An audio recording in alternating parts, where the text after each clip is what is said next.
Bismillahirrahmanirrahim. Assalamualaikum warahmatullahi wabarakatuh. Hello everyone. Today we have a reading session and our topic is the first phone. Okay, we already moved to the unit 2.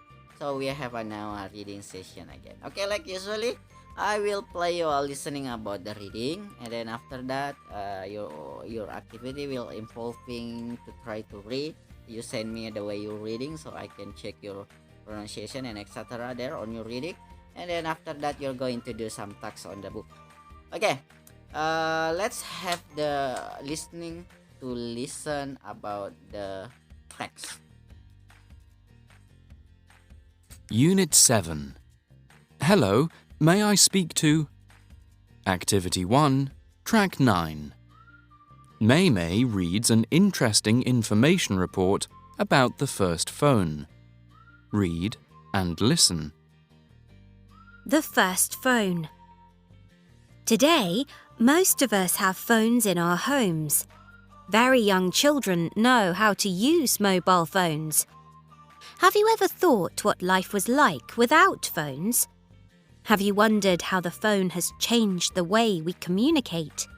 Alexander Graham Bell invented the phone, and it has changed our lives.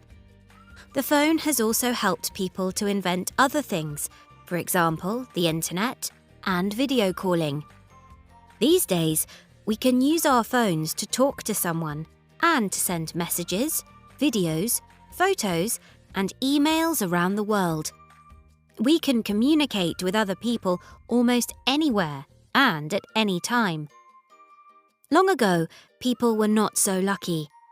In the past, messages were sent by telegraph. At first, telegraph messages could only be sent one at a time. Later, more messages could be sent at the same time, but people didn't receive the messages immediately.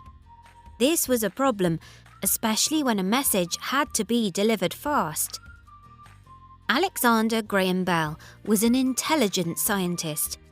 He tried to think of better and faster ways to send messages. He was a teacher to deaf people, and he studied how people make and hear sounds.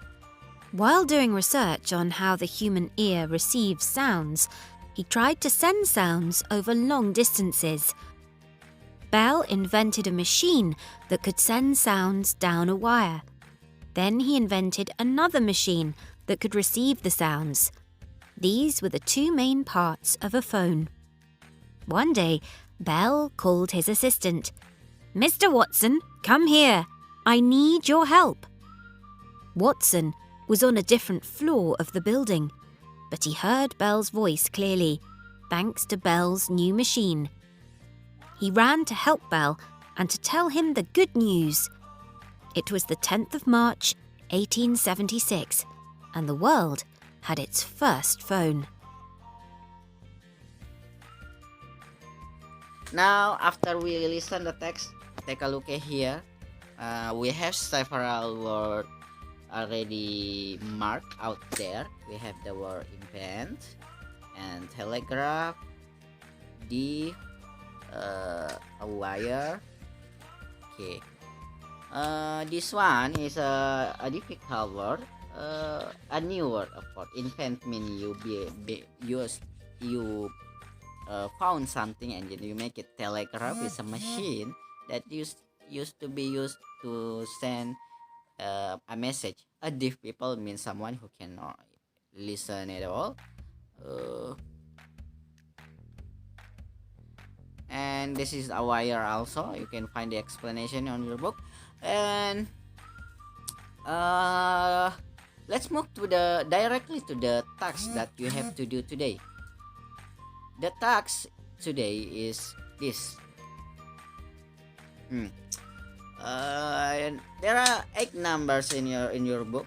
What do you have to do? That you have to answer this question and then take the pictures and send it to me. But before that, send me also your voice note of reading the text about the first phone. Okay, reading this text. So remember, there are 2 tasks: voice note about the first phone and answer the question in the following page and then send it to me on the pictures. Thank you very much for watching this video. Assalamualaikum warahmatullahi wabarakatuh. Bye.